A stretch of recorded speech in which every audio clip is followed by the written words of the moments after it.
जमा हुए हैं।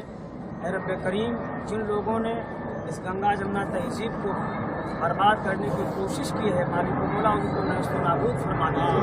हमारे मुल्क में इसी तरह भाईचारगी और मोहब्बत और भाईचारा कायम रहे। मालिक मौला हमारे मुल्क में रहने वाले तमाम हिंदू मुसलमान सिख ईसाई जो आपस में सदियों से रहते चले आए, इसी तरह प्यार और मोहब्बत से रहते रहें। अल्लाह हमारे मुल्क में अमन व अमान अता फरमा, भाईचारगी का माहौल पैदा फरमा। अल्लाह हमारी दुआओं को कबूल फरमा। सबसे पहले आप अपना नाम बताइए। मेरा नाम मुफ्ती वजाहत कासमी है। मैं एक इस्लामिक स्कॉलर हूँ और हम सब ख्वाजा कुतुबुद्दीन बख्तियार काकी रहमतुल्लाह अलैह की दरगाह महरौली शरीफ में जमा हुए हैं। जमा होने के दो बड़े मकसद हैं।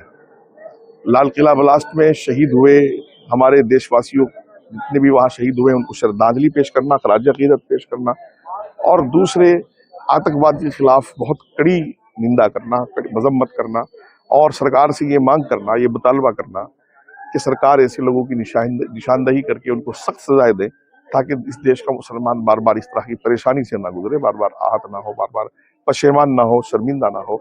और अफसोस की बात यह है कि उसमें पढ़ा लिखा मुसलमान इन्वॉल्व था, इसलिए मुसलमान इस बार थोड़ा मायूस भी ज्यादा हुआ है कि जिन लोगों को अल्लाह ताला ने जान बख्शने का वसीला बनाया, डॉक्टर्स लोग, वो जान लेने पर उतर आए हैं।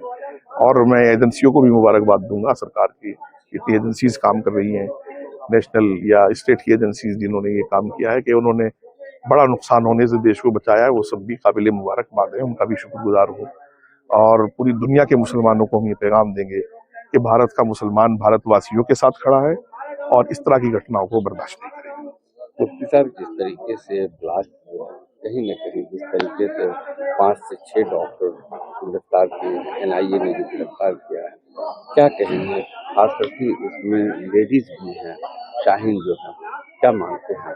इंतहाई बदकिस्मती की बात है और ये नया मॉडल आतंकवाद का परिचय हुआ है पूरी दुनिया के सामने। एजेंसियों ने बहुत जल्दी से बहाना फोड़ कर लिया, वरना पूरे देश में मेरे ख्याल ऐसा बताया गया कि कई जगह ये ब्लास्ट होने वाले थे और बड़े हादसे होने वाले थे। तो इसलिए बहुत मुसलमान इस बात से परेशान हुआ है बहुत कि जिन बच्चों को पढ़ाया लिखाया गया था इतनी मेहनत करके और वो बच्चे उस रास्ते पर गए हैं। लेकिन ये कोई नई बात नहीं है। टॉप 10 आतंकवाद को आप उठा करके देखिए, उसामा से शुरू हो जाइए, आप बगदादी तक चले जाइएगा, सब जो है वो पढ़े लिखे आतंकवादी हैं। तो इसलिए कोई नई बात नहीं हुई है, लेकिन देश के लिए ये नई बात थी। अब तक ये कहा जाता था कि अनपढ़ है तो इस वजह से हरकत हो रही है, लेकिन बहरहाल फिर भी मैं कहूंगा कि देश का मुसलमान बहुत मजबूती से देश के साथ खड़ा है और इस तरह की निंदाओं की मजम्मत करता है और आइंदा इस तरह की घटना ना हो, सरकार से उनको सख्त सजा देने की मांग करता है। कहीं न कहीं पाकिस्तान जो है हिंदुस्तान के मुस्लिम का ब्रेन वॉश कर रहे हैं। बिल्कुल वो है, वो मैं देख रहा हूँ उनकी तकरीरें। मैंने पहले भी कहा था अजहर मसूद है और खादिम हुसैन रिजवी हैं, लब्बैक या रसूलुल्लाह वाले, उनको लोग सुनते हैं। फिर आपने उसका रिजल्ट भी देखा होगा कि अमरावती में, उदयपुर में सर तन से जुदा हुआ और बहुत सारी चीजें। मैं समझता हूँ कि ब्रेन वॉश होता है और किया जाता है, ऐसा नहीं है। इंतहाई नापाक हरकत है। भारत ने पहले भी पाकिस्तान को सबक सिखाया था, आतंकवादियों को सबक सिखाया था, डायरेक्ट अजहर मसूद को सबक सिखाया था। आइंदा भी मौका आएगा तो सबक सिखाया जाएगा। भारत बहुत मजबूती के साथ अपना दिफा करना जानता है और करता है। दुनिया की इस वक्त सुपर पावर है, बहुत मजबूत ताकत है। लेकिन मैं तो सिर्फ मुसलमानों की तरफ से नुमाइंदगी करूंगा इस वक्त कि मुसलमान इंतहाई अपने आप को परेशान, पशेमान दोनों महसूस कर रहा था। लेकिन हम सब लोग सामने आए और पूरे मुल्क का मुसलमान मैं देख रहा हूँ कि वो इसकी निंदा कर रहा है और इससे परेशान है कि इस तरह की घटनाएं मुल्क में मुसलमानों के नाम पर नहीं होनी चाहिए। ये मुसलमानों को बदनाम कराने की, इस्लाम को बदनाम कराने की बड़ी साजिश है। मुसलमान जो नौजवान हैं उसके लिए क्या बोलेंगे? ये पैगाम है कि उनकी तरबियत में हुब्बुल वतनी हो, जो कि हदीस का पैगाम है, रसूलुल्लाह सल्लल्लाहु अलैहि वसल्लम का पैगाम है, शरीयत का पैगाम है, इस्लाम का पैगाम है। इस्लाम की जो चीजें हैं, नमाज है, रोजा है, अखलाक है, अच्छी तरबियत है, उसके पाबंद रहें, देश से मोहब्बत करें, अपने काम से काम रखें, बुरी सोहबतों से दूर रहें और मुसलमान दहशतगर्दी का इस कदर बाइकाट करे कि उनके जनाजे, उनके कफन दफन से भी गुरेज करे, तो इंशाल्लाह मुझे लगता है कि अच्छा मैसेज जाएगा। Thank you.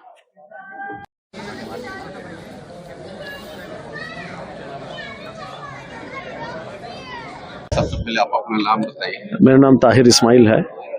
ताहिर जी, आज मेहरौली दरगाह पर देख रहे हैं कि पोस्टर लेके दुआ भी हुआ है, क्या है पूरा?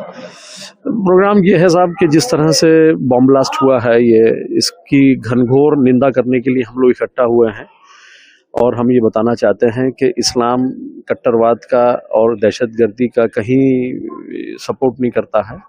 और हम ये बताना चाहते हैं कि जो दहशतगर्द हैं उनको हम अपने कब्रिस्तानों में जगह नहीं देने वाले। और ख़ास तौर से जो नौजवान बच्चे हैं हमारे, उन पेरेंट्स से हमने अपील की है कि अपने बच्चों का ध्यान रखें कि हमारे बच्चे कहाँ जा रहे हैं, किससे बात कर रहे हैं, क्या ध्यान है। तो इसी सब विषय में हम लोग यहाँ पे इकट्ठा हुए हैं कुल मिला के। और जो लोग शहीद हुए हैं बॉम्ब ब्लास्ट में, खुदा उनको जन्नत नसीब करे, उनके लिए दुआ की गई है।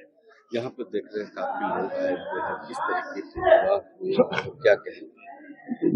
किस तरीके के यहाँ पर काफी लोग इकट्ठे हुए हैं जो दुआ किया गया है, और क्या कहेंगे वो नौजवान जो मुसलमान के बारे में? नौजवान मुसलमान से मेरी यही अपील है कि हिंदुस्तान को आगे ले जाने के लिए अपना ताउन करें, पढ़ाई करें, मुल्क को आगे ले जाएं, वतन परस्ती की दिशा में आगे बढ़ें, कट्टरवाद ना फैलने दें और आगे बढ़ें, मुल्क को आगे ले जाएं। बस मैं यही अपने लोगों से अपील करूंगा।